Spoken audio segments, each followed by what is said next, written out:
हरे राम राम राम हरे हरे, हरे कृष्ण कृष्ण कृष्ण हरे हरे।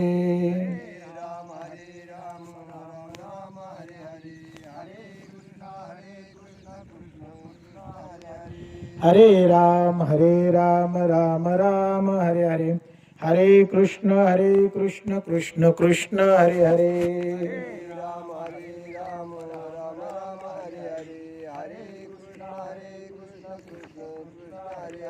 हरे राम राम राम हरे हरे, हरे कृष्ण कृष्ण कृष्ण हरे हरे।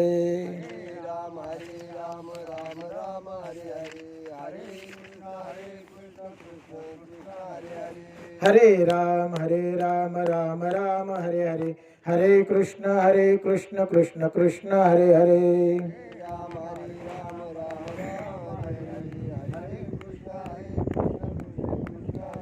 पुंडलिकावरदे हरि विठ्ठल, श्री ज्ञानदेव तुकाराम, पंढरीनाथ भगवान की, माऊली ज्ञानेश्वर महाराज की, जगद्गुरु संत श्री तुकाराम महाराज की जय। सर्वधर्मान् परित्यज्य मामेकं शरणं व्रज, अहं त्वा सर्वपापेभ्यो मोक्षयिष्यामि मा शुचः। माऊली महावैष्णव श्रीमंत श्री ज्ञानेश्वर भगवान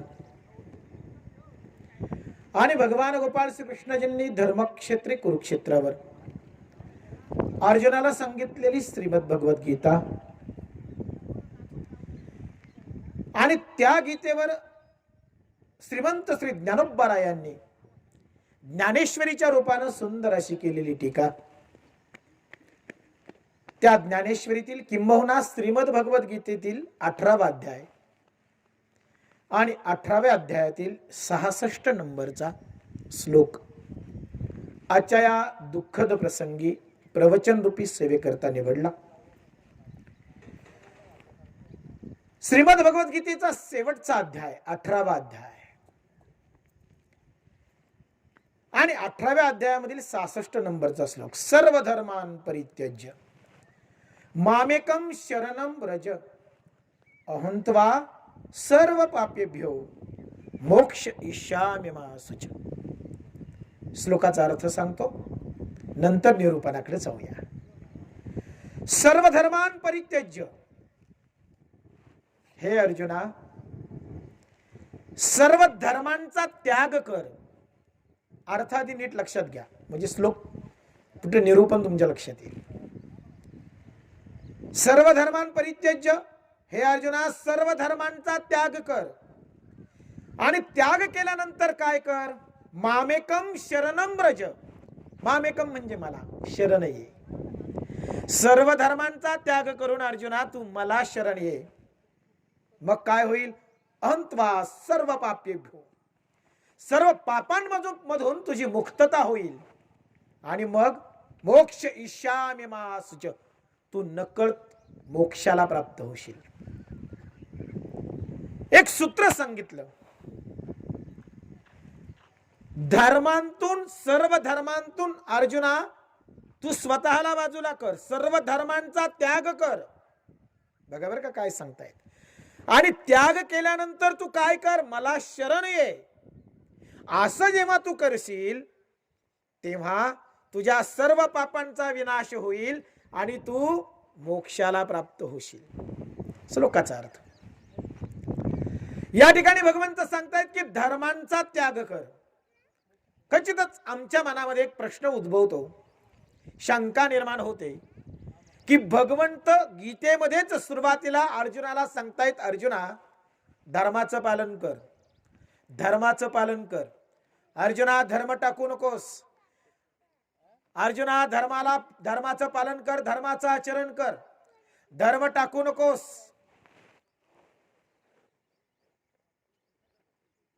मग धर्माचं पालन करण्याचा आग्रह करणारे भगवंत या श्लोकामध्ये अर्जुनाला सांगतायत की अर्जुना धर्मांचा त्याग कर।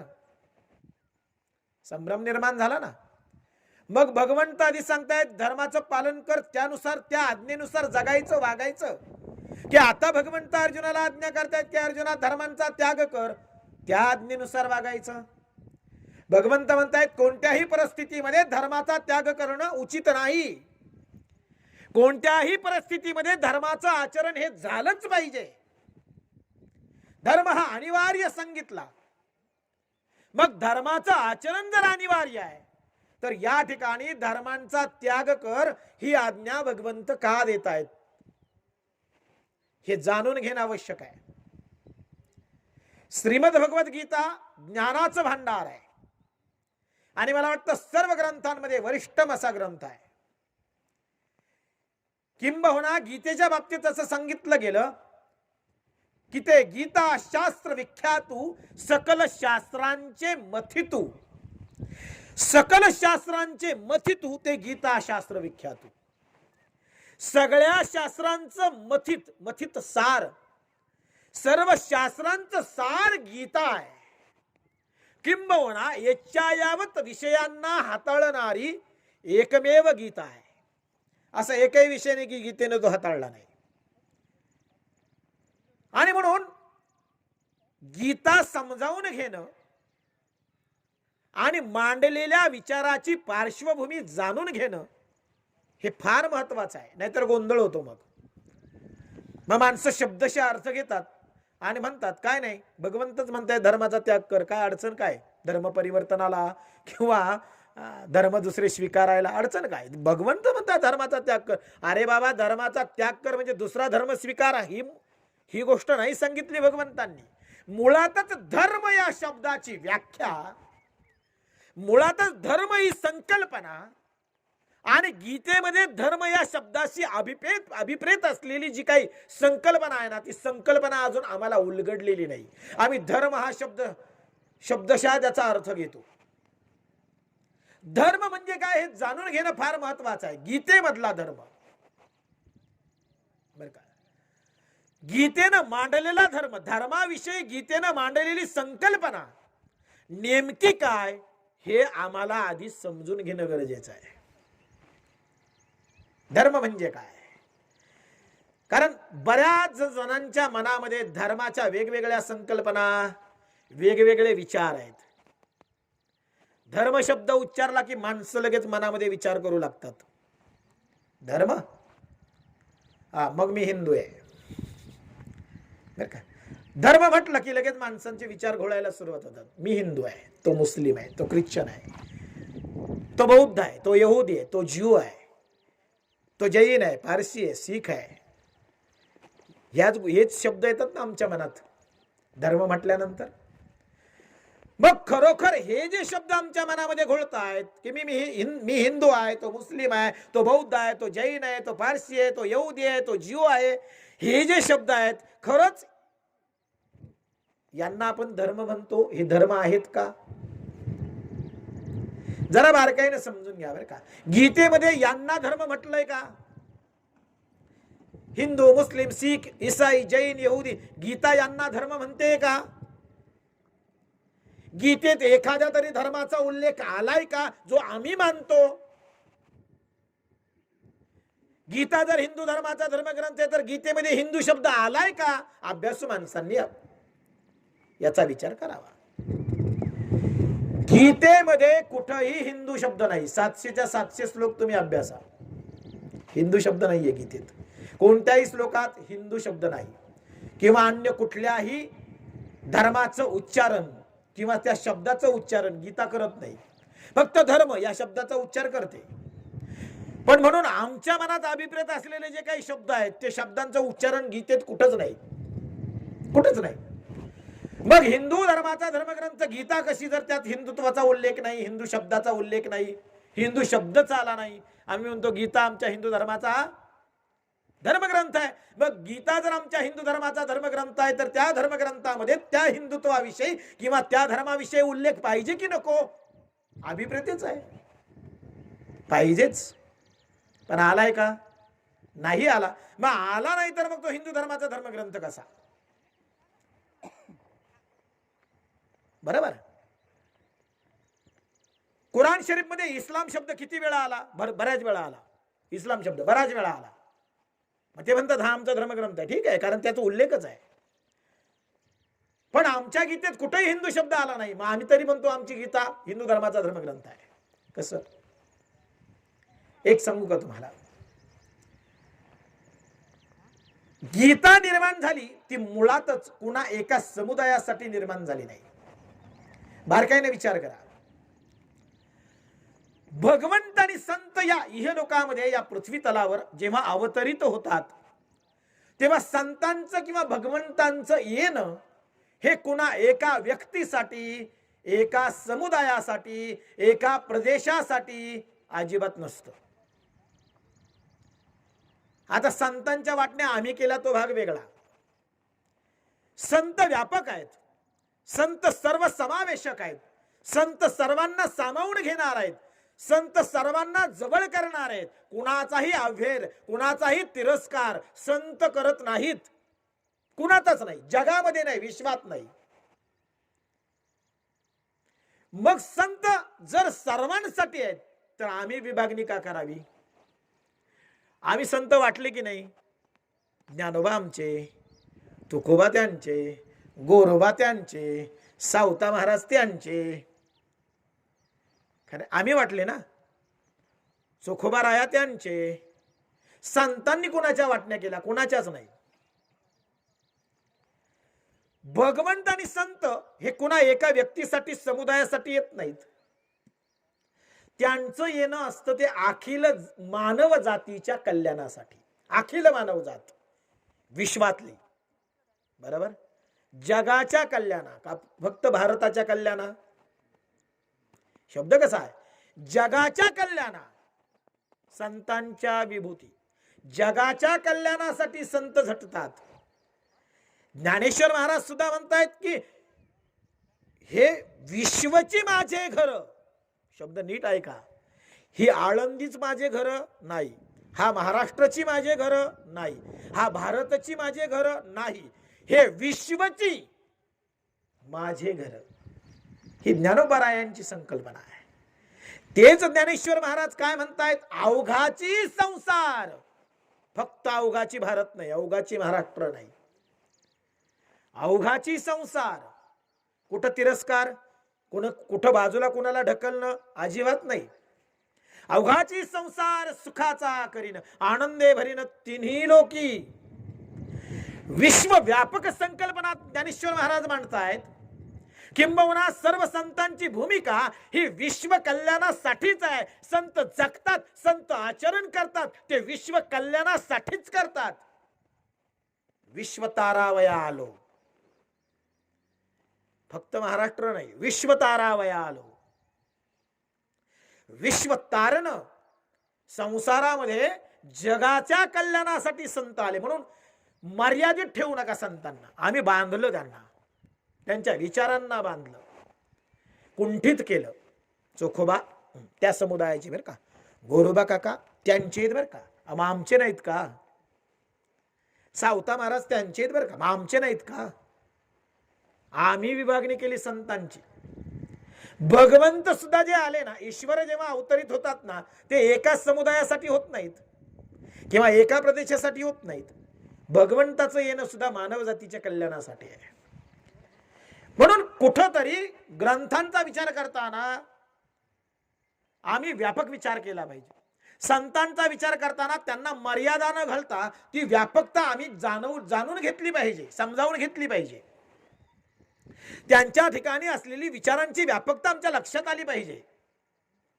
मग कुठेतरी आम्हाला उदात्त हेतून, उदात्त भावनेनं, उदात्त विचारांतून ग्रंथांचं समजणं शक्य होईल. जर आम्ही मर्यादित आणि कुंठित बुद्धीनं जर ग्रंथ वाचले किंवा अभ्यासले तर कदाचित अर्थ वेगळे निघतात बरं का. आणि म्हणून गीतेमध्ये जो धर्म शब्द आला अनेक ठिकाणी आला, आपल्या या श्लोकात सुद्धा आहे. सर्व धर्मान् परित्यज्य मामेकं शरणं व्रज अहंत्वा सर्व पाप्येभ्यो मोक्षयिष्यामि मा शुच. इथं सुद्धा धर्म शब्द आला. सर्व धर्मांचा त्याग कर. मग माणसं गैरसमज करून घेतात. कुंठित आणि मर्यादित विचार असला की माणसं म्हणतात भगवंतच सांगतायत धर्माचा त्याग कर. काय विषयच नाही राहिला. कारण आम्हाला धर्म ही संकल्पनाच कळली नाही, आम्ही मर्यादित विचार केला. मग मी सांगत होतो की हिंदू धर्माचा धर्मग्रंथ जर श्रीमद भगवत गीता आहे तर त्या गीतेमध्ये हिंदू शब्द आलाय का? नाही आला. आम्ही अभिप्रेत मानलं की आमचा धर्मग्रंथ आहे.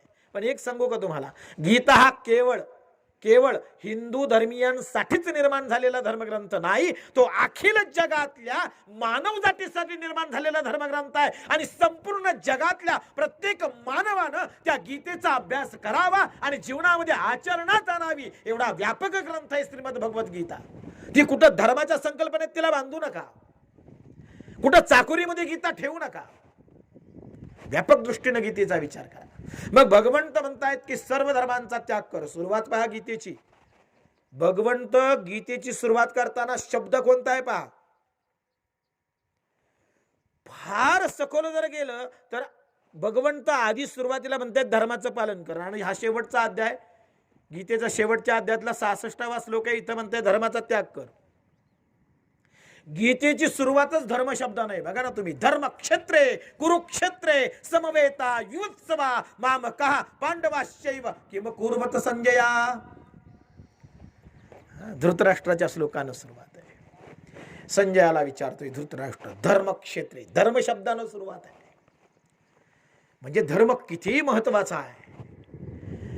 मग हा शब्द, ही संकल्पना आधी आमच्या गळी उतरणं गरजेचं आहे. काय धर्म संकल्पना काय? अर्जुनाला धर्माचं पालन कर, धर्माचं पालन कर, पुन्हा पुन्हा सांगितलं. इथं सांगताय धर्माचा त्याग कर. मग धर्म म्हणजे काय?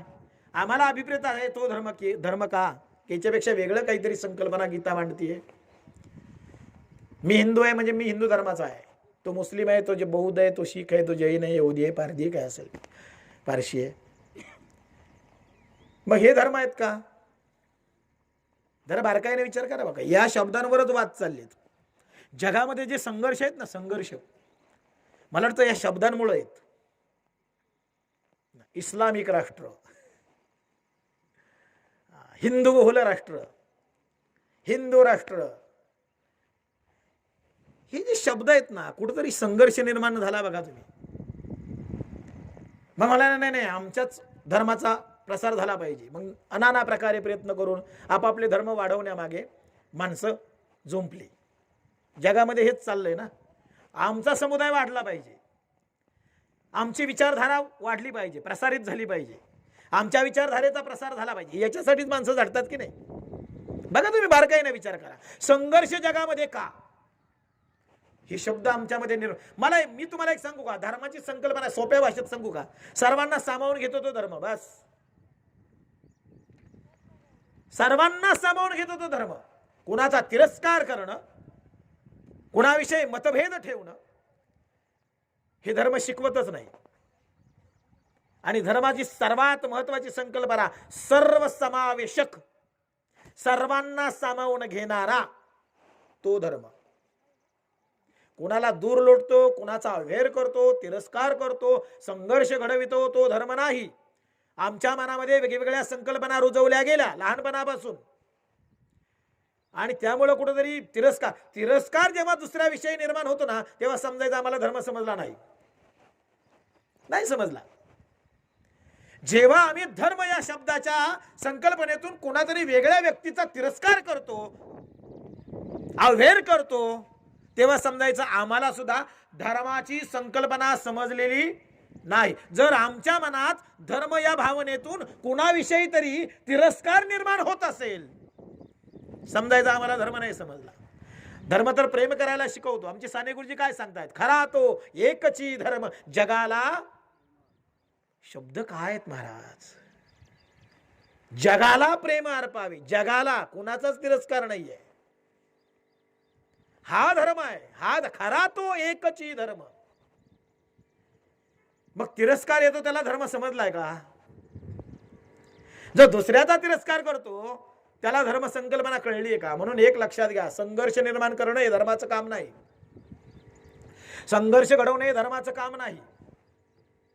आम्ही जर कुणाच्या तरी विरोधात तलवार घेऊन उभं राहत असू आणि रक्तपात घडवत असू धर्म या संकल्पनेच्या नावाखाली, तर आम्हाला धर्म कळलाच नाही समजला आम्हाला. आणि म्हणून गीतेमधला धर्म समजावून घ्या. ज्या विश्वव्यापक माऊलीनं जगाच्या आईनं मांडलेला हा ग्रंथ आहे, त्या ज्ञानेश्वरीतली धर्मसंकल्पना समजावून घ्या. जे ज्ञानेश्वर महाराज म्हणतात की विश्वची माझे खरं, ते ज्ञानेश्वर महाराज कधी कुणाचा तिरस्कार करतील? कधीच नाही. तिरस्काराची भाषा ज्ञानेश्वरीत तुम्हाला कुठंच दिसणार नाही, कुठंच नाही दिसणार. 9000 ओव्या तुम्ही अभ्यासा, कुठंच तुम्हाला तिरस्कार दिसणार नाही, द्वेष दिसणार नाही. आणि म्हणून नेमकं काय सांगायचंय गीतेला, म्हणून धर्म शब्द कळला की श्लोक कळेल, अर्थ लगेच लक्षात येईल. धर्माच्या संकल्पनेला गीतेनं वेगळ्या पद्धतीने मांडलं. आमच्या मनात ज्या घोळवल्या गेल्या त्या संकल्पना ती धर्म नाही. हिंदू धर्म जर तुम्ही म्हणत असाल तर हिंदू हा धर्म नाही. परत तुम्ही म्हणाल महाराज आमच्या विचारधारेला तुम्ही छेद देताय, किंवा लहानपणापासून आमच्या मनामध्ये जे विचार रुजवले गेले त्याविषयी तुम्ही त्याच्या विरोधात बोलताय. विरोधात बोलण्याचं काही कारणच नाही. हिंदू हा धर्म नाही, मुस्लिम हा सुद्धा धर्म नाही, बौद्ध सुद्धा धर्म नाही, जैन सुद्धा धर्म नाही, यहुदी ज्यू काय असतील, जैन पारसी शीख धर्म नाहीयेत. हे काय माहितीये का, विशिष्ट विचारधारा आचरणात आणणारा विशिष्ट असे समुदाय आहेत. मी यांना धर्म नाही म्हणणार, मी यांना समुदाय म्हणेल. समुदाय माणसांचा घोळका. ठीक आहे. एक विशिष्ट विचारधारा त्यांनी स्वीकारली, ती जीवनामध्ये आचरणात आणली. हिंदू ही विचारधारा आहे, जीवन पद्धती आहे. कसं जगायचं, मग काही नियम, काही चाकोऱ्या, काही कायदे निर्माण केले गेले. हिंदू धर्मीयांनी या पद्धतीनं आचरण केलं पाहिजे असे नियम केले. असं जगतो तो हिंदू, नाही काय, असे काही कायदे आहेत ना. म्हणजे एक विशिष्ट विचारधारा आहे, त्याचं आचरण करणार, आणि त्या आचरणावर म्हणतो तो हिंदू आहे बरं का. म्हणजे कपाळाला गंध लावला नाही का, मंदिरामध्ये गेला, प्रार्थना केली, मूर्तीपूजा केली, तो हिंदू आहे बरं का. एक विशिष्ट आचरणावरून आपण ठरवलं ना की तो हिंदू आहे. विशिष्ट आचरणावरून ठरवतो ना तो मुस्लिम आहे, तो बौद्ध आहे, तो जैन आहे. आचरण आहे, विशिष्ट आचरण पद्धती आचरणात आणणारे विशिष्ट असे समुदाय, पण ते धर्म नाही. मग आता आचरण पद्धती किंवा एक विशिष्ट विचारधारा, एक विशिष्ट अशी विचारधारा आली की त्याला मर्यादा आहेत. बघा तुम्ही, मर्यादा आली की संघर्ष आहे, भेद आहे. बघा बरं का, माझ्यापेक्षा कुणी श्रेष्ठ नाही, किंवा माझ्या विचारधारेपेक्षा कुणी कोणतीही विचारधारा श्रेष्ठ नाही. हे हिंदू मानतात म्हणून द्वेष कुणाचा तरी करतात, तेही म्हणतात आम्ही श्रेष्ठ आहेत म्हणून ते आपला द्वेष करतात. कुठंतरी विचारांची व्यापकता संपली, विचारांना मर्यादा आली, आणि मर्यादा आल्यानंतर संघर्ष सुरू झाला आहे. श्रेष्ठ कनिष्ठाचा जेव्हा भेद निर्माण झाला, आणि श्रेष्ठ ते कनिष्ठ, नाही का, हे भेद जेव्हा निर्माण झाले ना, तेव्हा आपली श्रेष्ठता सिद्ध करण्यासाठी संघर्ष उभे राहिले. बरोबर आहे. आमची व्यापकता, आमची विचारधारा वाढली पाहिजे, आणि या लालसेपोटी, आकांक्षेपोटी, या महत्वाकांक्षेपोटी संघर्ष उभे राहिलेत. खरंय ना, का चाललंय हे सगळं. आणि म्हणून विशिष्ट समुदायाचं, विशिष्ट विचारांचं आचरण हे केव्हाही विश्वव्यापक नाही आहे, कारण विचारांमध्ये मतभेद असतो महाराज. बघा ना तुम्ही, तुमचा विचार तोच विचार माझा असेल असं अजिबात नाही, आणि माझे विचार जे आहेत ते माझे, ते तुमचे असतील असं नाही. तुमचे विचार मला पटतीलच नाही, आणि माझेही विचार तुम्हाला पटतीलच असं नाही.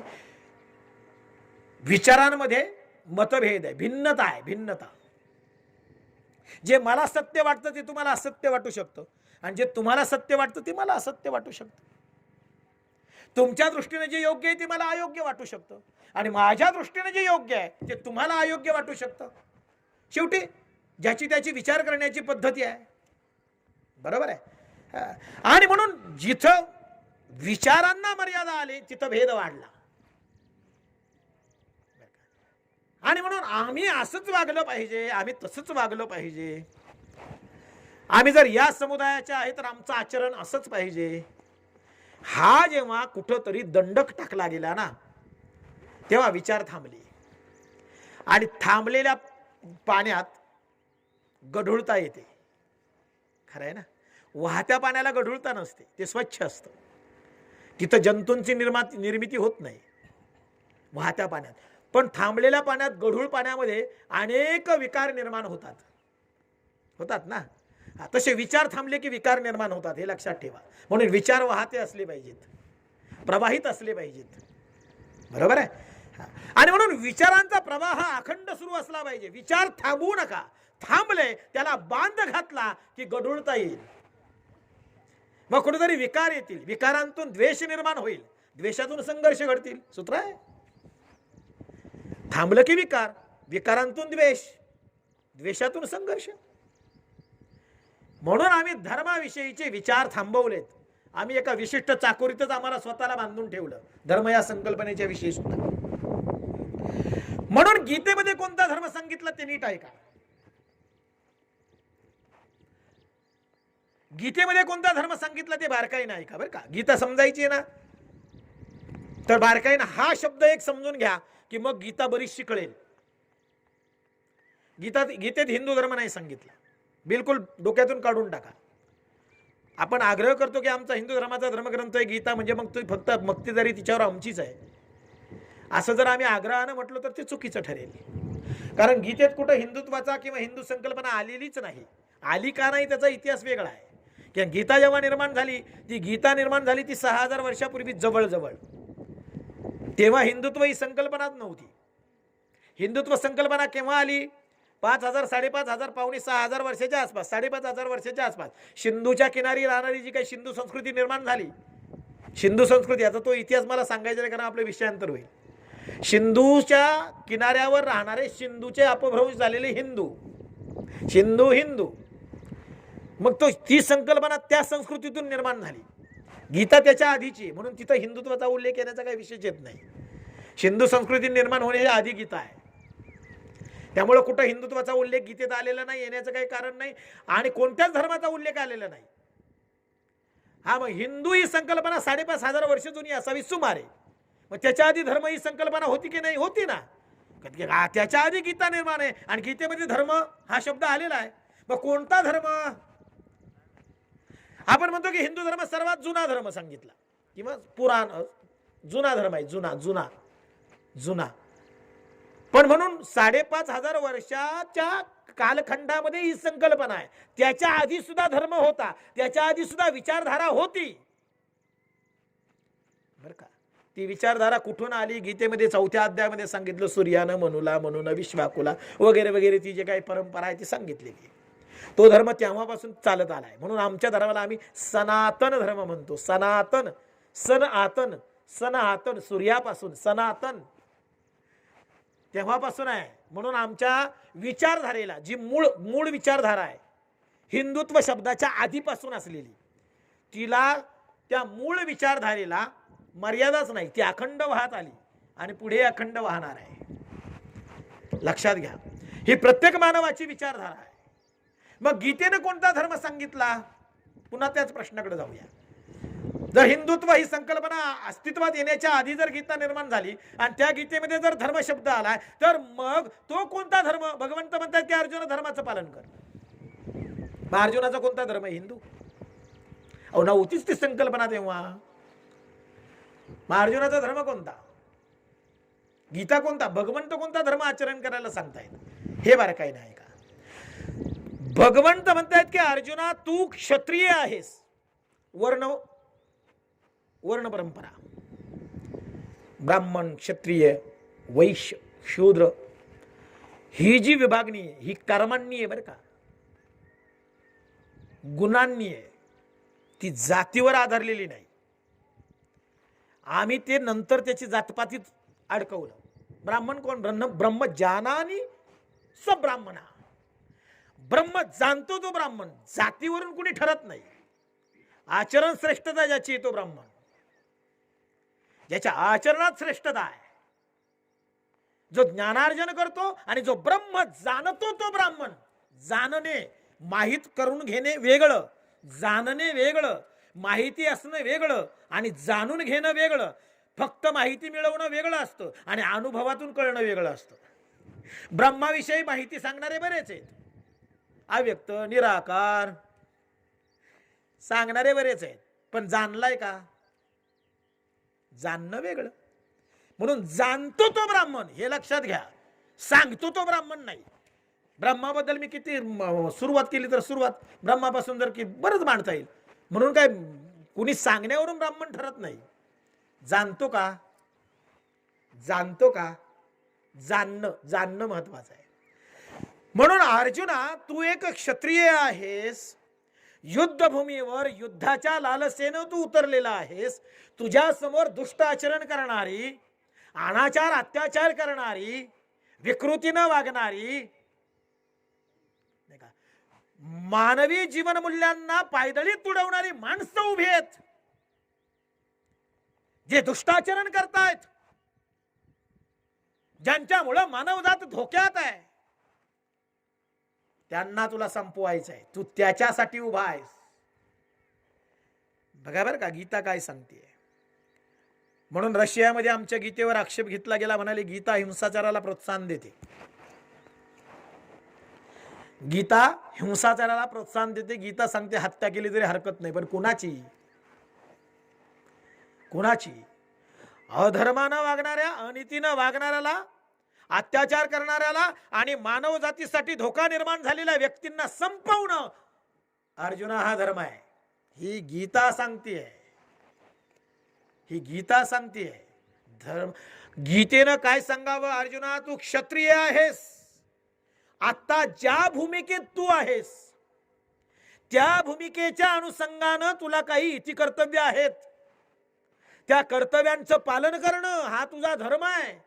तू जर क्षत्रिय म्हणून हातामध्ये शस्त्र घेऊन जर रणांगणामध्ये उतरलास तर त्या दुष्टांना मारणं, जे मानव जातीला विरोध करतायत, जे मानवतेला विरोध करतायत, जे अत्याचार अनाचारानं अनितीनं वागतायत, त्यांच्या विरोधात तू शस्त्र उचललंयस ना अर्जुना. मग आता पाठ दाखवणं हा क्षत्रियाचा धर्म नाही. बघा बरं का, मी धर्म शब्दाकडे हळूहळू चाललोय.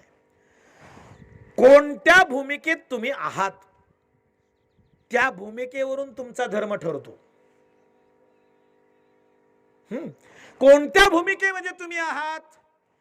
माणसाला जीवन जगत असताना अनेक भूमिका पार पाडाव्या लागतात. आम्ही एकाच भूमिकेत आहोत का? बघा बरं का, तुम्हा आम्हाला सर्वांना जीवन जगताना सकाळी उठल्यापासून रात्री झोपेपर्यंत अनेक भूमिकांना सामोरं जावं लागतं. जेव्हा आमचं मूल आमच्या समोर येतं तेव्हा आमची भूमिका बापाची आहे, बरोबर. जेव्हा आम्ही आईच्या समोर जातो तेव्हा आमची भूमिका मुलाची आहे. भूमिका बदलतात ना. जेव्हा आम्ही पत्नीच्या समोर जातो तेव्हा आमची भूमिका पतीची आहे. बहिणीच्या समोर गेलो तर आमची भूमिका भावाची आहे. मित्राच्या समोर गेलो तर आमची भूमिका मित्राची आहे. शत्रू जर समोरून आला तर आमची भूमिका बदलतात ना. जशी समोरची परिस्थिती असेल त्या परिस्थितीनुसार आपल्या भूमिका बदलत असतात.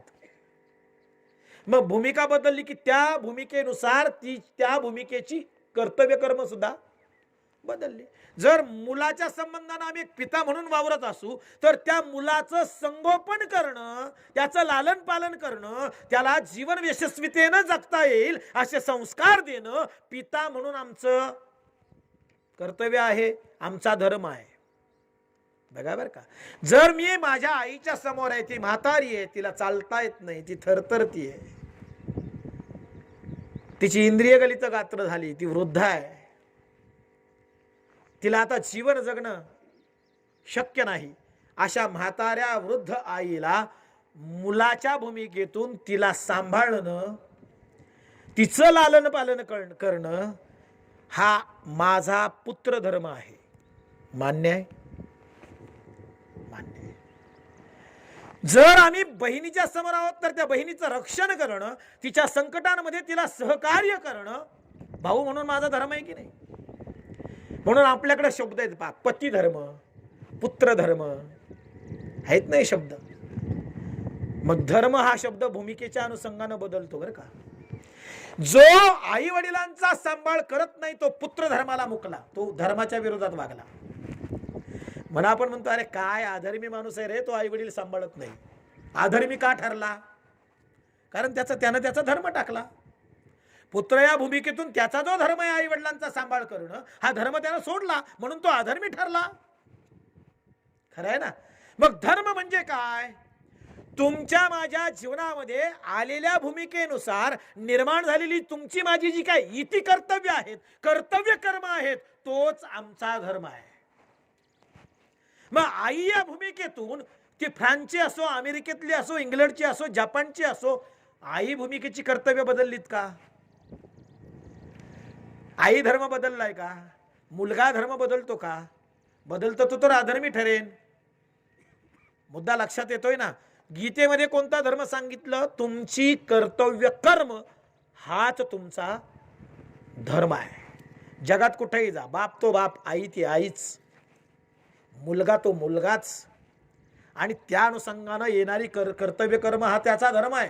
त्यानं जर ती कर्तव्य टाकली, त्यानं धर्म सोडला. बाकीचा विचार नका करू आता, बाकीचं बाजूला ठेवा, हिंदू मुस्लिम शीख ते सगळं बाजूला ठेवा. आमचा धर्म कोणता? जर ज्या भूमिकेत आम्ही आहोत त्या भूमिकेच्या अनुषंगाने आलेली ती कर्तव्य हाच आमचा धर्म आहे. ती कर्तव्य ज्यानं टाकली, कर्तव्य ज्यानं सोडली, तो अधर्मी ठरला.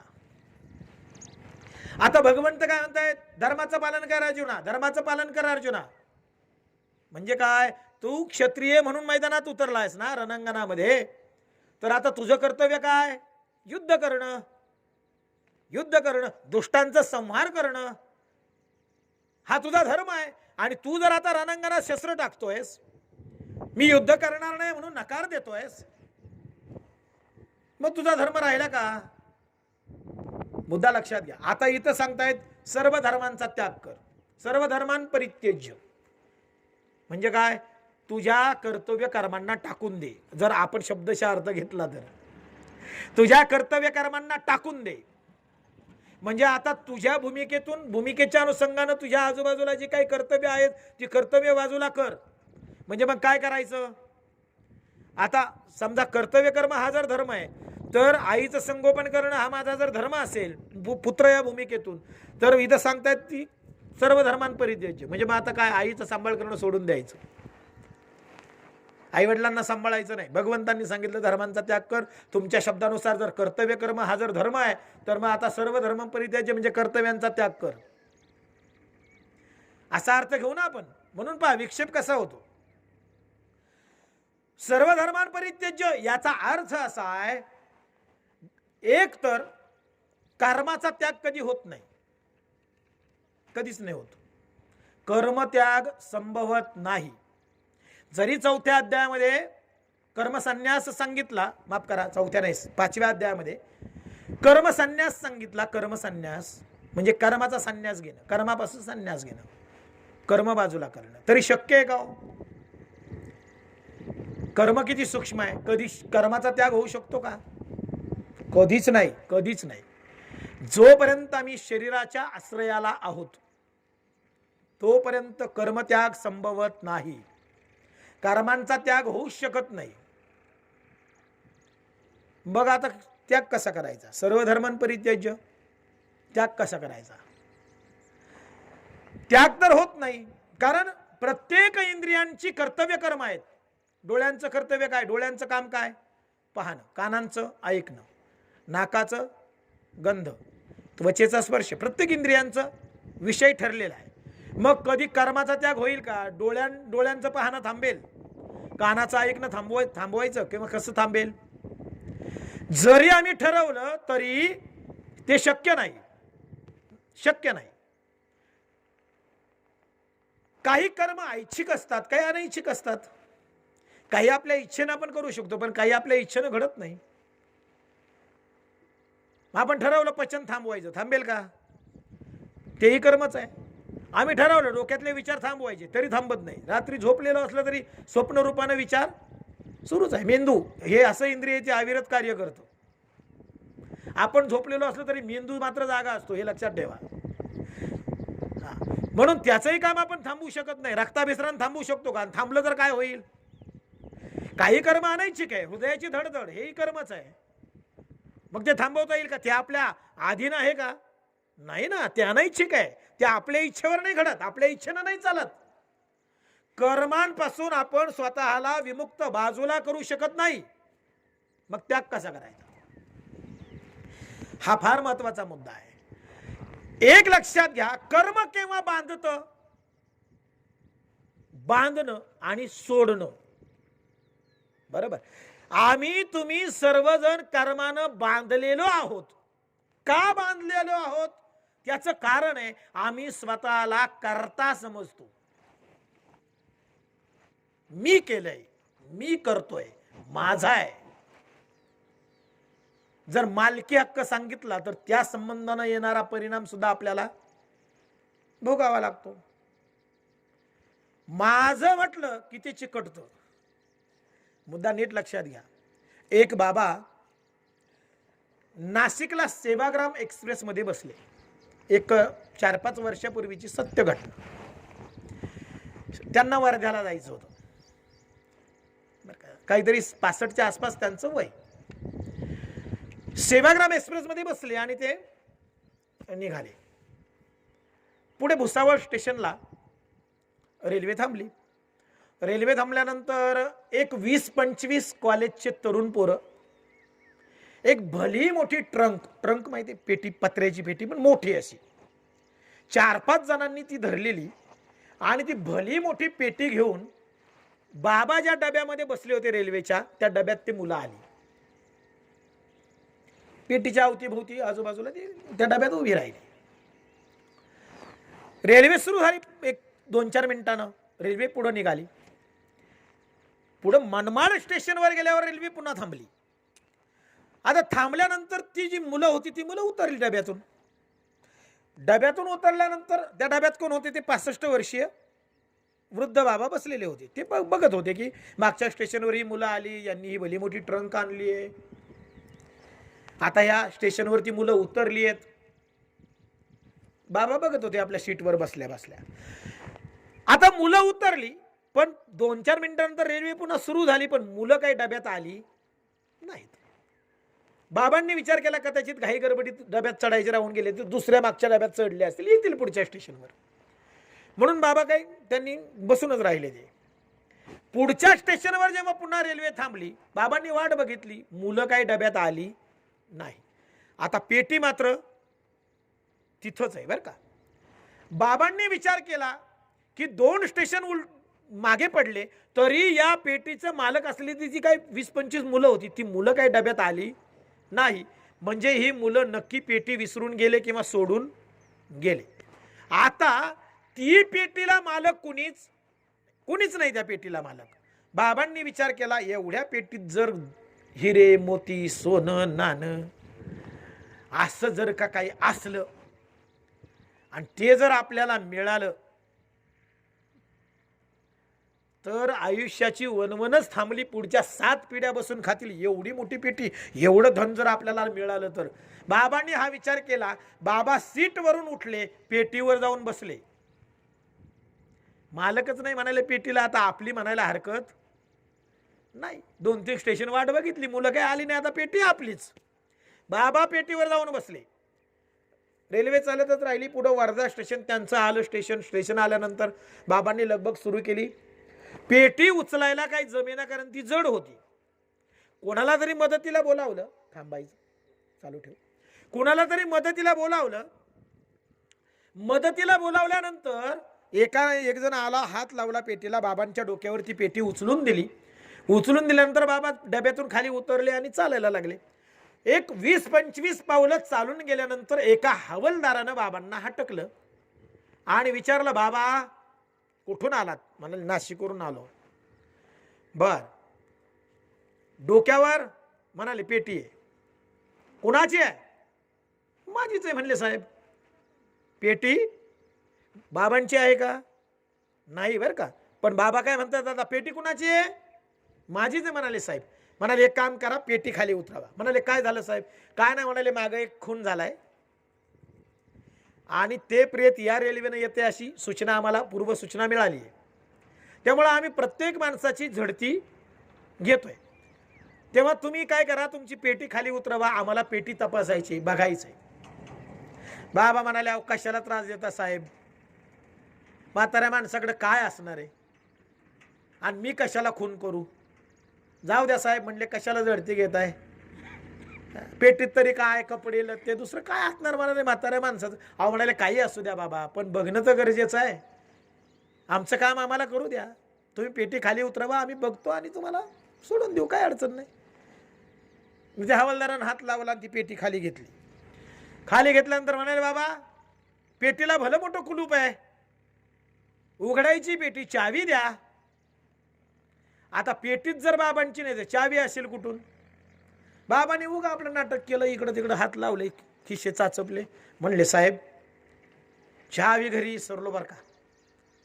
ठीक आहे म्हणे, काय अडचण नाही, विसरले ना, काही हरकत नाही, आपण काय करू, तोडून टाकू एक कुलूप. अहो म्हणाले साहेब कशाला तोडताय, कशाला म्हाताऱ्या माणसाला त्रास देताय, मी सांगतो विश्वास ठेवा माझ्यावर, काही नाही हो, पेटीमध्ये कपडा लागता, दुसरं काय असणार आहे म्हणाले, थोडंफार सामान आहे म्हणले, बाकी काही नाही, कशाला तोडताय, मी सांगतो माझ्या. नाही म्हणले या पहा, काही असलं तरी कुलूप तोडावं लागेल, कारण आमचा संशय मिटला पाहिजे म्हणाले. आमचं खातच संशयावर चालतं, संशय मिटला पाहिजे, तेव्हा कुलूप तोडावं लागेल. म्हटले बाबा नका हो तोडू. म्हणाले अहो तुम्ही कुलपाची काय तुम्हाला दुसरं नवीन कुलूप घेऊन देऊ ना आम्ही, काय अडचण नाही, पण एवढं कुलूप तोडू द्या. चालेल म्हणले, तोडा साहेब, आता काय तुमचं लईच चाललंय. ते गेले हवालदार बाजूला, एक दगड घेऊन आले आणि ते कुलूप त्यांनी तोडलं. आता कुलूप तोडले तर बाबांना उत्सुकता आहे, नेमकं काय निघतंय याच्यात, आपण तर वेगळ्याच विचारानं पेटीवर बसलोय, म्हणून बाबांना उत्सुकता होती. कुलूप तोडल्यानंतर त्यांनी ती कडी उघडली, पेटी उघडली. पेटी उघडल्यानंतर हवालदारानं बाबांकडे बघितलं आणि बाबांना विचारलं बाबा पेटी कोणाची आहे? बाबांनी आता पेटीकडे जरा डोकावून बघितलं तर आत प्रेताचेच तुकडे होते. आत काय होते? प्रेताचेच तुकडे होते. आता बाबांना विचारलं हवालदार साहेबांनी, बाबा पेटी कुणाची? आता म्हणतील का पेटी माझी? पण बाबा आधीच म्हणून बसले पेटी माझी आहे. बाबा पेटी कुणाची? बाबांना घामच फुटला आणि त्या बाबांवर सदोष मनुष्यवधाचा गुन्हा दाखल झाला. बाबांना बेड्या ठोकल्या. बाबांना का बेड्या ठोकल्या, कोर्टात केस चालली. बाबांना कुठल्याही प्रकारचं काहीच उत्तर देता आलं नाही. पेटीला माझं म्हणून बसले होते.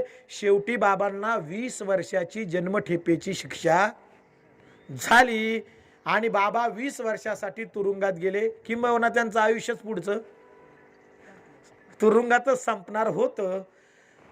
कशामुळे जन्मठेप झाली? बाबांची काय चूक? बाबांनी खून केला होता का? बाबांचा काही गुन्हा होता का? काहीच नाही. बाबांची चूक एकच होती, पेटी आपली नसताना सुद्धा पेटीला ते माझे म्हणाले.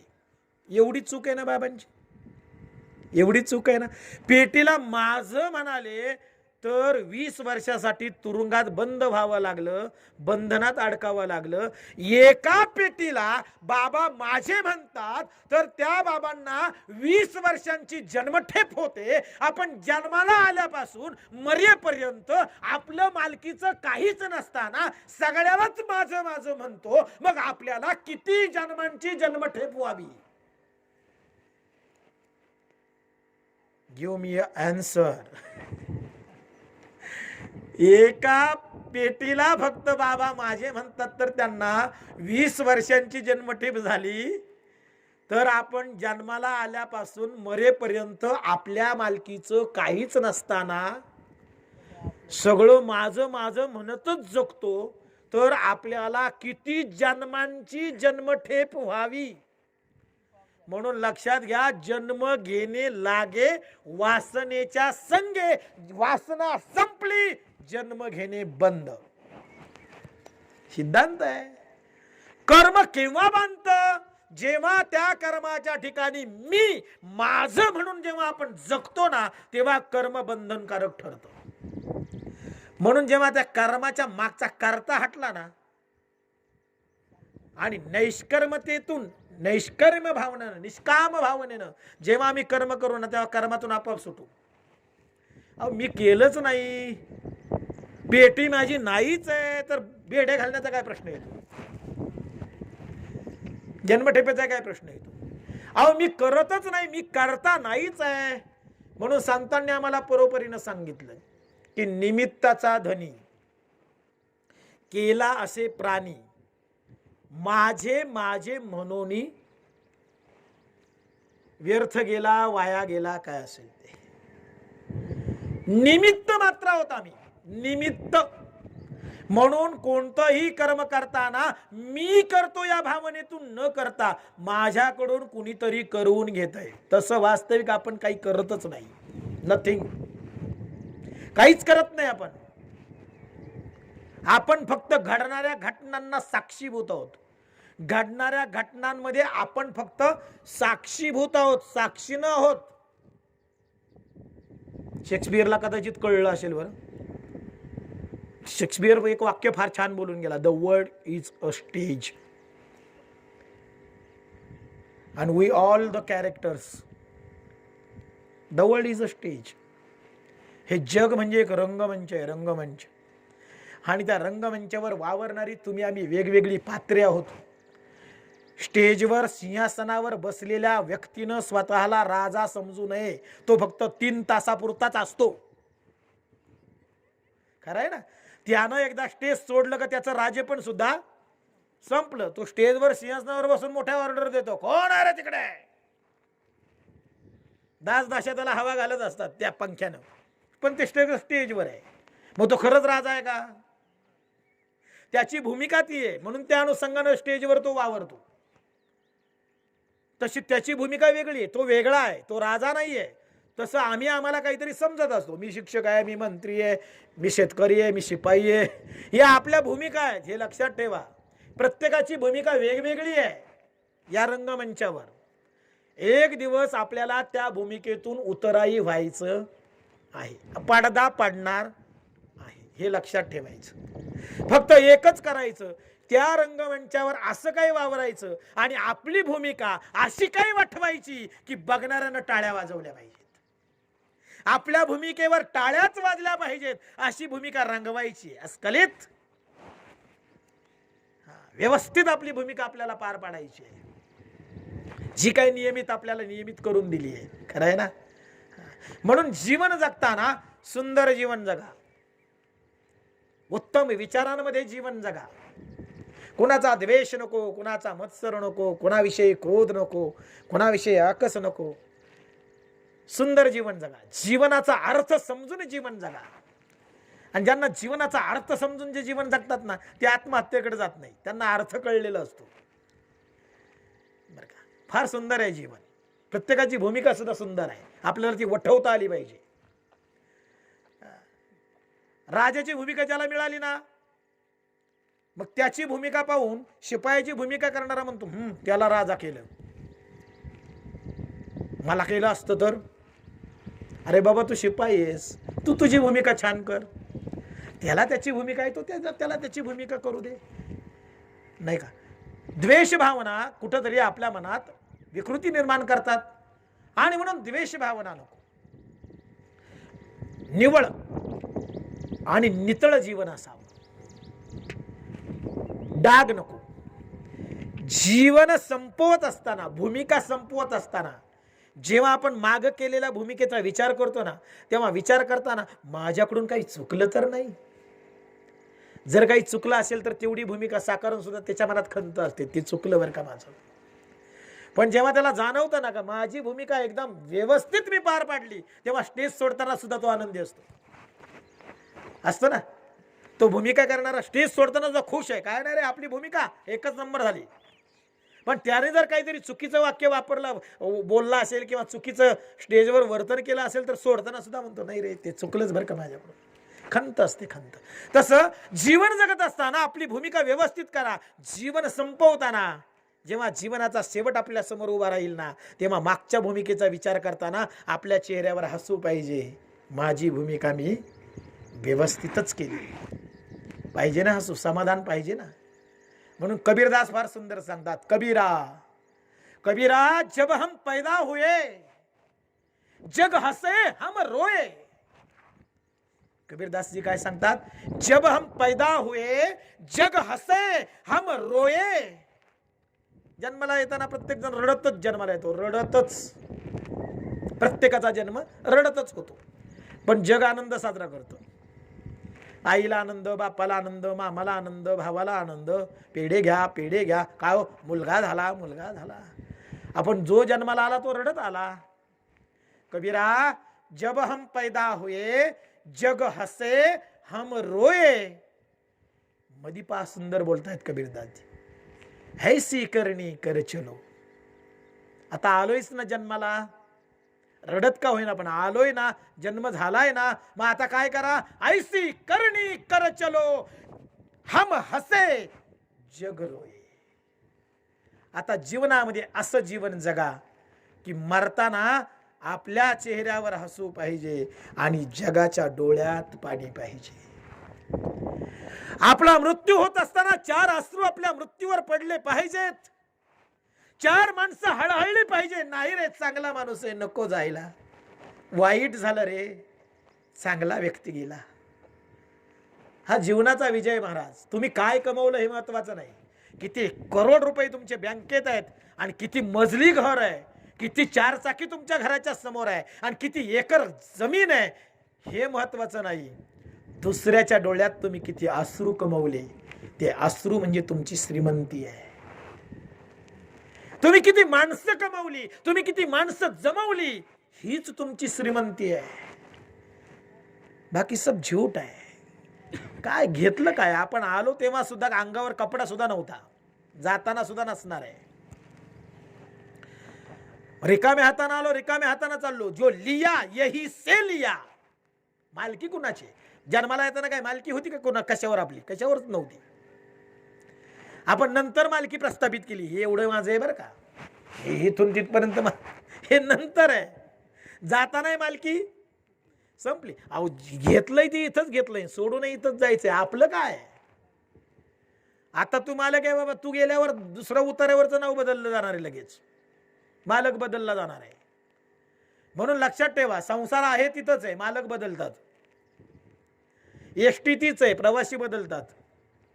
मुद्दा कळला ना. म्हणून पुढचं सीट खिडकी जवळचं मिळालं म्हणून त्यानं म्हणायचं नाही ही 15-20 लाखाची एसटी माझ्या मालकीची. अजिबात नाही.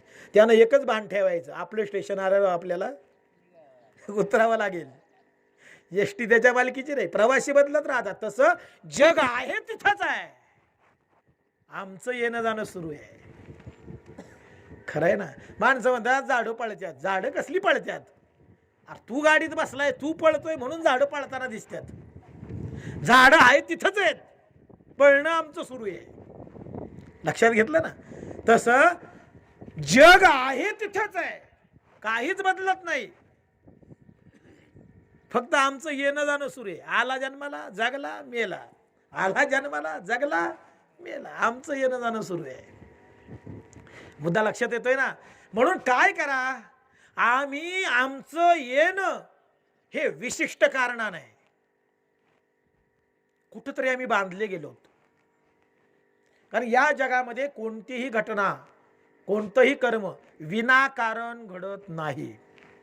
प्रत्येक घटनेला कारण असतं आणि घटना घडून गेल्यावर त्याचा परिणाम सुद्धा असतो. आणि म्हणून प्रत्येक घटनेला कारण आहे, विनाकारण नाही. म्हणून आम्ही सुद्धा विनाकारण जन्माला आलेलो नाही, हे लक्षात ठेवा. काय विनाकारण जन्माला असं अजिबात नाही. काहीतरी कारण आहे म्हणून आमचा जन्म आहे. लक्षात घ्या. जन्माचं कारण संपलं की मृत्यू होतो. म्हणून आम्ही जिवंत आहोत. एवढ्या महामारीतून एवढं भयानक मृत्यूनं तांडव मांडलेलं घातलं. एवढं भयानक तांडव आमच्या डोळ्या देखत आमची जीवाभावाची माणसं प्राण सोडताना बघितली. बापाच्या खांद्यावर लेकराचं मड घेऊन रस्त्यानं धावणारा बाप आम्ही बघितला. मेलेल्या आईला पाठीशी बांधून 5-5, 6-6 किलोमीटर प्रवास करणारा पोरगा आम्ही बघितला. आपल्याच लेकीला कारमध्ये ठेवून 20-20, 25-25, 30-30 किलोमीटर त्या मुलीचं प्रेत घेऊन जाणारा बाप आम्ही बघितला. केवढ्या भयानक घटना आमच्या डोळ्यासमोर घडल्या. एवढ्याही परिस्थितीतून, एवढ्या बिकट वातावरणातून आम्ही अजूनही जिवंत आहोत. याचा अर्थ आमच्या जीवनामध्ये अजून काहीतरी घडणं शिल्लक आहे, आमच्याकडून काहीतरी कार्य होणं शिल्लक आहे, आमच्यावर प्रभूची अजून कृपा आहे की एवढ्या महाभयंकर संकटात आम्ही अजूनही सक्षमपणे जिवंत आहोत. हे लक्षात ठेवा. माणसं म्हणतात आम्हाला देवाची गरज नाही.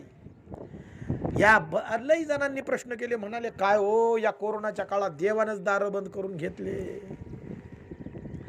देवळं बंद केली, म्हणाले देव कुठे आहे, देव कुठे आहे. माणसांचा गैरसमज आहे, देव मंदिरात आहे हाच समज गैरसमज आहे माणसांचा. माणसं म्हणायचे फक्त मंदिरातच देव असतो, चुकीचं आहे. मग देवच कळला नाही. जो म्हणतो ना मंदिरातच देव आहे आणि मंदिर बंद केले त्याला देवच नाही कळला. देव काय असं मंदिरात थांबून राहणारी गोष्ट आहे का?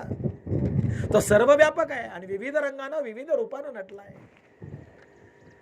नाही का? त्याचं कार्य अविरत सुरू आहे बरं का. आणि म्हणून ही त्याची कृपा आहे. कोणी मानो अथवा न माना, पण आम्ही मात्र मानलं पाहिजे. कृपा आहे म्हणून जिवंत आहोत. माणसं म्हणतात आम्हाला देवाची गरज नाही, बरं का. ठीक आहे, मानणारा म्हणू शकतो, कोणाच्या तोंडाला हात नाही लावता येत. म्हणतो एखादा आम्हाला देवाची गरज नाही, पण एक सांगू का, आपल्याला जरी गरज नसली ना तरी देवाला गरज आहे म्हणून आपण जिवंत आहोत. ज्या दिवशी देवाला वाटेल ना तुझी गरज नाही, खरं की नाही, आपली गरज आहे म्हणून आपण जिवंत आहे. आपल्याकडून काहीतरी होणं आहे, घडणं आहे, काहीतरी कार्य अजून शिल्लक आहे, म्हणून आपण जिवंत आहोत. मग कर्म होणे आहे. पुन्हा मुद्द्याकडे येतो. कर्म का बांधतं? तर कर्ता भाव जेव्हा आपण आपल्याकडे घेतो ना तेव्हा कुठंतरी आपण बांधले जातो. मग धर्माचा त्याग कसा होईल, कर्माचा त्याग कसा होईल? करते पण सोडलं की कर्माचा त्याग होतो. राजा कुठपर्यंत? मी पुन्हा त्याच मुद्द्याकडे येतो, स्टेजवर येतो पर्यंत. म्हणून स्टेज सोडल्यानंतर जर तू स्वतःला राजा समजत राहिला आणि याला त्याला ऑर्डर देत सुटला, स्टेजवर देत होत्या तसा, शक्य आहे का ते? नाही ना. आता भूमिका बदलली. म्हणून मी राजा आहे ही भूमिका फक्त तिथपर्यंतच ठेवायची. करतेपणा जेव्हा आपण टाकून देऊ ना तेव्हा कर्माचा त्याग आपोआप संभवतो. म्हणून भगवंत म्हणतायत की कर्म त्याग प्रत्यक्षात शरीरानं होणं शक्य नाही, परंतु अंतकरणातून कर्माविषयीचा मीपणा जेव्हा आपण बाजूला करतो ना तेव्हा कर्म संपतं. मी जर केलंच नाही तर परिणाम समोर येण्याचा काय प्रश्न येत नाही. म्हणून भगवंत म्हणतात कर्मसन्यास केव्हा घडतो माहितीये का? कर्म करण्याच्या पूर्वी हे मी करत नाही, हे माझ्याकडून कुणीतरी करून घेणार आहे, हे मी नाही करत. नाही का? कठपुतली बाहुल्यांचे खेळ व्हायचे पूर्वी. कठपुतली बाहुल्या आता दुर्मिळ झाला तो खेळ आहे, पण फार दुर्मिळ आहे. कठपुतली बाहुल्या ते दोरा बांधायचे बघा. ते माणसं म्हणायची चला चला चला मंदिराकडं, कठपुतल्या बाहुल्यांचा खेळ आहे, कठपुतली बाहुल्यांचा खेळ आहे. आता मला खरंच सांगा, कठपुतली बाहुल्यांचा खेळ आहे. माणसं म्हणजे पूर्वी जुन्या काळामध्ये ते मंदिराकडं तो खेळ करणारा यायचा सूत्रधार, आणि ते माणसं अशी बसायची आणि ते खेळ समोर सुरू व्हायचा. तो असा पडदा लावलेला, पडद्याच्या पुढं बाहुल्या, आणि त्या बाहुल्या अशा सुंदर नाचायच्या, आवाज करायच्या. पण एक सांगू का तुम्हाला, त्या बाहुल्या स्वतः नाचत नाहीत, तो नाचवणारा दिसत नाही, कारण तो पडद्याच्या मागे असतो. त्या नाचवणाऱ्याच्या हाताला दोऱ्या असतात, त्या दोऱ्या बाहुल्यांना बांधलेल्या असतात. तो जशी बोट हलविल ना तशा बाहुल्या नाचतात, आणि आवाज सुद्धा कुणाचा असतो? पडद्याच्या मागे त्याचाच. आणि माणसं काय म्हणतात, काय बाहुल्यांनी सुंदर खेळ केला हो. मला सांगा, बाहुल्यांनी खेळ केला का? खेळाला निमित्त बाहुल्या आहेत, खेळ करणारा पडद्याच्या मागे आहे, तो डोळ्यांनी दिसत नाही. हा खेळ त्याच्या डोक्यातला आहे जो पडद्याच्या मागे आहे. नाचवणारा सुद्धा तोच आहे, डोळ्यांनी दिसत नाही. खरं ना? आवाज सुद्धा त्याचाच आहे पण डोळ्यांनी दिसत नाही. खेळ सगळा त्याचा आहे, आपण बाहुल्या फक्त निमित्त आहे. तसं आपण या जगात मांडलेल्या खेळाला निमित्त आहोत. आपल्या दोऱ्या त्याच्या हातात आहे. हा आवाज जो येतोय ना हा सुद्धा त्याचाच आहे, नाही तर तो नाही तर आवाज काय येईल? येईल काय? मेलेल्या माणसाला कान असतात, मेलेल्या माणसाला डोळे आहेत म्हणून ते बघत नाही ना ऐकत नाहीत. कारण बघणारा ऐकणारा बघायला लावणारा ना ऐकायला लावणाराच आत नाही आहे का? हा आवाज ज्याच्यामुळं कंठातून बाहेर येतोय तो एकदा निघून जाऊ द्या. मेलेला माणूस कधी उठून बसला नाही, अरे किती ओरडताय म्हटलंय का कधी? नाही ना. का? अरे नका ओरडू, कांठळ्या बसल्या म्हटलं का? मेलेला माणूस कधी म्हटला का नका ओरडू, कशाला ओरडताय, कांठळ्या बसतात माझ्या, हळू रडा? नाही ना. अहो ज्याच्यामुळं ऐकायला येतं, ज्याच्यामुळं बोलणं घडतं, ज्याच्यामुळं बघणं घडतं तोच राहिला नाही. म्हणून एक लक्षात घ्या, हे सगळं चाललंय ते त्याच्या सत्तेनं चाललंय. आपण फक्त निमित्त आहोत. घडणाऱ्या घटनांना आपण निमित्त आहोत. या भावनेनं जो जीवन जगतो ना, आणि एक करा, करताय ना तर त्याच्यासाठी करा, स्वतःसाठी काहीच करू नका. स्वतःसाठी कराल तर मग स्वार्थ येईल. स्वार्थ आला की मग कुठेतरी दुसऱ्याबद्दल मुद्दाला द्वेष निर्माण होईल. स्वार्थ आला की मग मलाच पाहिजे, मलाच पाहिजे, मलाच पाहिजे, त्याला नको, त्याला नको. म्हणून स्वार्थ भाव नको. त्याच्यासाठी जगा, बस त्याच्यासाठी जगा. त्याला विचारून जीवन जगा. मी जे करतोय ते त्याला आवडेल का? उत्तर हो, करा. मी जे करतोय ते माझ्या परमेश्वराला आवडेल का? कोणतंही कर्म करण्याच्या आधी हा एक प्रश्न तर विचारा की मला असं असं आचरण करायचंय, पण हे आचरण माझ्या परमात्म्याला आवडेल का? उत्तर हो मिळालं, करा. आणि एक सांगू का, वाईट गोष्ट आहे ना, एखादी वाईट गोष्ट आहे ना, वाईट माणूस सुद्धा त्या वाईट गोष्टीला चांगलं कधी म्हणत नाही. दारू पिलेला सुद्धा कधी कधी बोलून जातो, वाईट आहे रे दारू. त्याला सुद्धा कळतं वाईट आहे, पण पितोच ना, शेवटी आहारी गेलाय. वाईट गोष्ट ही वाईटच असते आणि चांगली गोष्ट ही चांगलीच असते. चांगल्या गोष्टीला वाईट माणूस सुद्धा चांगलंच म्हणेल, कारण ते चांगलंच आहे. जो आंबा गोडच आहे, किती वाईट भावनेनं गेलो तरी तो गोडच लागणार आहे. शेवटी त्याचा स्वभाव गोड आहे. म्हणून वाईट भावनेचा माणूस सुद्धा त्याला गोडच म्हणणार की नाही? वाईट विचाराचा माणूस सुद्धा गोड आंब्याला गोडच म्हणणार का कडू म्हणेल?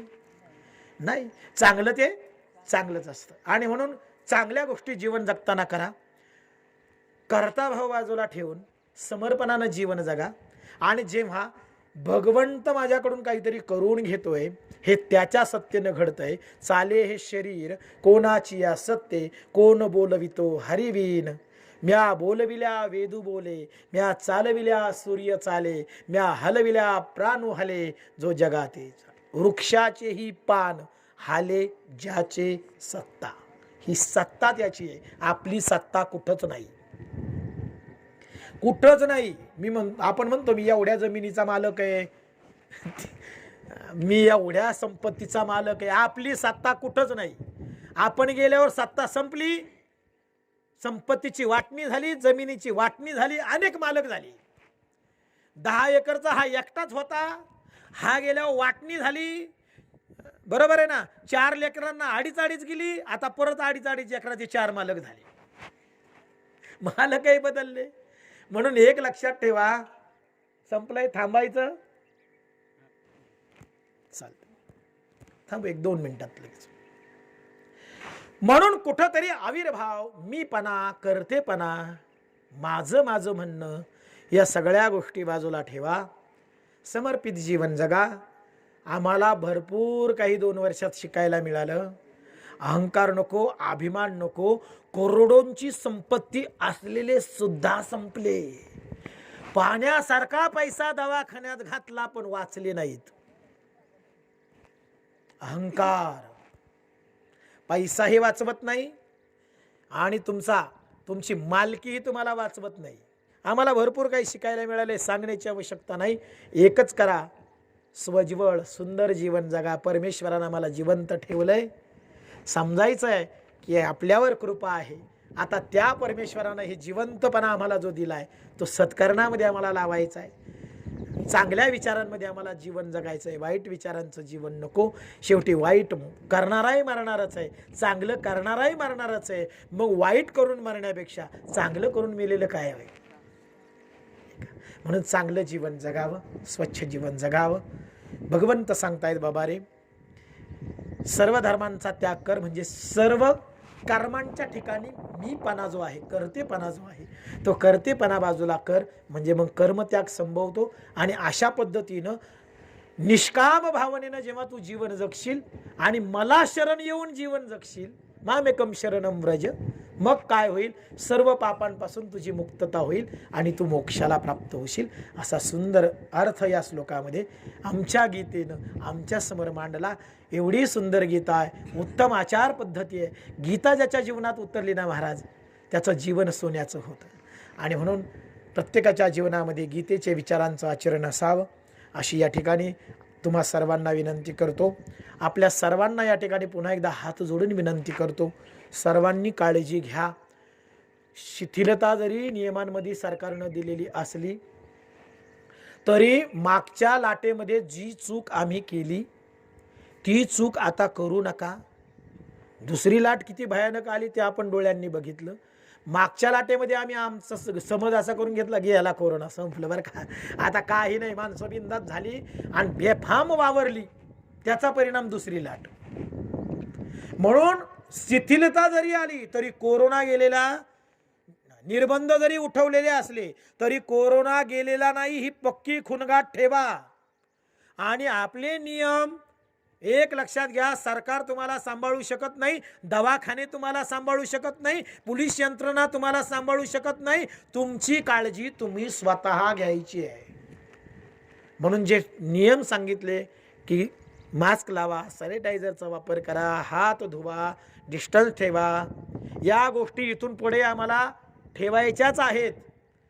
त्या आम्हाला बाजूला करायच्या नाही. आणि अजिबात अहंकारात बेफिकिरीत वागू नका. मला काहीच होत नाही, मला काहीच होणार नाही, या आविर्भावात जगू नका. कारण ज्याला कोरोना झालाय त्याला जाऊन भेटा, म्हणजे तुम्हाला कळल. हा, ज्याला झाला नाही तर दार कसला कोरोना घेऊन म्हटलं, नाहीच आहे तो, नाहीच आहे.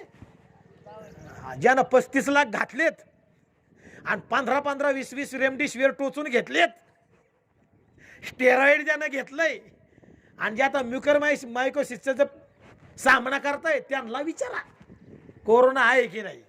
म्हणून अजिबात आविर्भावात जगू नका. आपण अजून भाग्यवान आहोत, आपल्यापर्यंत तो आला नाही.